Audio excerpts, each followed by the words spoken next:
வீட்டுக்கு வந்தோடனே தாத்தாவும் பாட்டி ரொம்ப சந்தோஷப்படுறாங்க. பாட்டி என்ன பண்ணுறாங்க, நம்ம விஜய் கிட்ட சொல்கிறதுக்காக போகிறாங்க. அப்போ விஜய் வந்து புலம்பிட்டு இருக்காரு. காவேரி இந்த ரூம் ஃபுல்லாக இருக்கிற மாதிரி தோணுது பாட்டி எனக்கு. என்னால் காவேரி இல்லாமல் இருக்க முடியல அப்படின்னு சொல்லிட்டு பேசிகிட்டு இருக்காரு. அப்போ வந்து பாட்டி சொல்கிறாங்க, உண்மையிலேயே உன் பொண்டாட்டி வந்துட்டாடா உன்னை தேடி, நீ வாடா அப்படின்னு. ஒன்று சந்தோஷம் தாங்க முடியல விஜய்க்கு. நிஜமாக சொல்கிறீங்க? நிஜமாக தான்டா, வீட்டுக்கு உன்னை தேடி வந்துட்டாடா அப்படின்னு சந்தோஷமாக கீழே வராரு. வந்தோடனே காவேரி அப்படின்னு சொல்லிட்டு ஓடி வராரு. காவேரி வந்து சாவி கொடுக்க தான் நான் வந்தேன், வீட்டை நாங்கள் காலி பண்ணிட்டோம் அப்படி சொல்கிறாங்க. அதை கேட்டு எல்லாருமே அதிர்ச்சி அடைகிறாங்க. ஏமா இப்படிலாம் பண்ண அப்படி சொல்லிட்டு எல்லாருமே கேட்குறாங்க. அதுக்கு வந்து உங்கள் பேர் வந்து என்னை வீட்டை விட்டு போக சொன்னார்ல, இதுக்கப்புறம் எதுக்கு நாங்கள் இங்கே இருக்கணும், அதான் நாங்கள் கிளம்புறேன் அப்படி சொல்கிறாங்க. அது கேட்டு காவேரி, ஏன் காவேரி இப்படிலாம் பண்ணுறேன், நான் அப்படிலாம் யோசிக்கல காவேரி, நீங்கள் தான் அக்ரிமெண்ட் முடிச்சிட்டோன்னே போக சொன்னீங்க, அது மட்டும் கிடையாது டைவர்ஸ் பேப்பர்லேயும் சைன் வாங்கிட்டீங்க, அப்புறம் எந்த முகத்தை வச்சு நான் இங்கே இருப்பேன், நான் எந்த உரிமையில் நான் இங்கே இருப்பேன் அப்படி சொல்லிட்டு கேட்குறாங்க. ஏன் காவேரி அப்படிலாம் பேசுகிற, நீ நினச்சது எல்லாமே தப்பு காவேரி, நான் எல்லாமே உனக்கு சர்ப்ரைஸ் கொடுக்க தான் எல்லாமே பண்ணேன், அந்த விஷயத்தை எல்லாத்தையுமே வந்து நான் விலாவரியாக சொல்கிறேன், ப்ளீஸ் காவேரி நான் சொல்கிறத ஒரு நிமிஷம் கேளு, நீங்கள் என்ன சொன்னாலும் சரி என் மனசு மாறாது, நான் கிளம்புறேன், இனிமேல் என் அம்மா சொன்னதை மட்டும்தான் நான் கேட்க போகிறேன் அப்படி சொல்லிட்டு கிளம்புறாங்க. ப்ளீஸ் காவேரி நான் சொல்கிறது கேளு காவேரி, உன்னை வந்து உன் மேலே அன்பு இல்லைன்னா எப்படி காவேரி உன்னை தேடி வருவேன், வந்தீங்க என் கையை பிடிச்சலாம் இழுத்தீங்க, காவேரி வா காவேரி என்னை கூப்பிட்டீங்க, அதெல்லாம் கரெக்டு தான். அதுக்கப்புறம் என்ன நடந்தது, வெண்ணிலா வந்தோன்னே அப்படியே வந்து நின்றுட்டிங்கல்ல, ஒரு நிமிஷம் கூட வந்து உங்களால் வந்து வெண்ணிலா இல்லாமல் இருக்க முடியல, வெண்ணிலா வந்து என்ன நினைப்பாங்களோ இல்லை அவங்களுக்கு என்ன ஆகும்னு சொல்லி யோசிச்சுட்ருக்கீங்க. எனக்கு ஒரு விஷயம் புரியுது விஜய், என்னோட உங்களுக்கு வெண்ணிலா தான் முக்கியம்னு சொல்லிட்டு எனக்கு நல்லாவே புரியும்.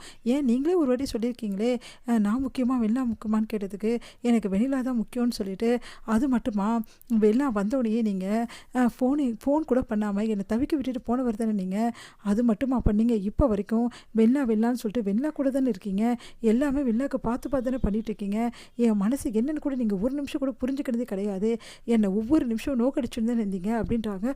அதெல்லாம் கேட்டு காவேரி நான் செஞ்சதெல்லாம் தப்பு காவேரி, நான் வந்து நீ புரிஞ்சுப்பேன்னு நினச்சிட்டு நான் இவ்வளோ தூரம் உன்னை டீஸ் பண்ணியிருக்கேன், அதெல்லாம் தப்பு நான் புரிஞ்சுக்கிட்டேன் காவேரி, ப்ளீஸ் காவேரி என்னை விட்டுட்டு போகாத காவேரி, நீ இல்லாமல் என்னால் இருக்க முடியாதுடி, ப்ளீஸ் தயவு செய்து விட்டுட்டு போகாதடி, இங்கே பாருங்கள் நீங்கள் என்ன சொன்னாலும் சரி நான் போக தான் போகிறேன், இன்னொரு விஷயம் எக்காரணம் கொண்டும் சரி நான் இந்த வீட்டுக்கு திரும்பி இதுக்கப்புறம் வரமாட்டேன், குட் பை அப்படி சொல்லிட்டு போகிறாங்க. அதை கேட்டு விஜயால் தாங்கிக்க முடியல, கதறி அழறாரு. அதை பார்த்த தாத்தாவும் பாட்டியும் அழாதரா எல்லாம் சரியாடி, ஏன் காவேரி இப்படி பண்ணுறா தாத்தா, நான் சொன்ன ஏன் தாத்தா புரிஞ்சுக்க மாட்டேங்கிறா, இங்கே பாரு விஜய் நீ என்ன சொன்னாலும் புரிஞ்சுக்கிற நிலமில் காவேரியும் இல்லை காவேரி குடும்பமும் இல்லை, ஆனால் நீ அதுக்காக அப்படியே இருக்கக்கூடாது, நீ புரிய வச்சு தான் ஆகணும், எல்லா விஷயத்தையும் காவேரி புரிஞ்சுக்கினாவே போதும், இந்த பிரச்சனைக்கெல்லாம் தீர்வு காவேரி மட்டும்தான் அப்படின்னு சொல்கிறாரு.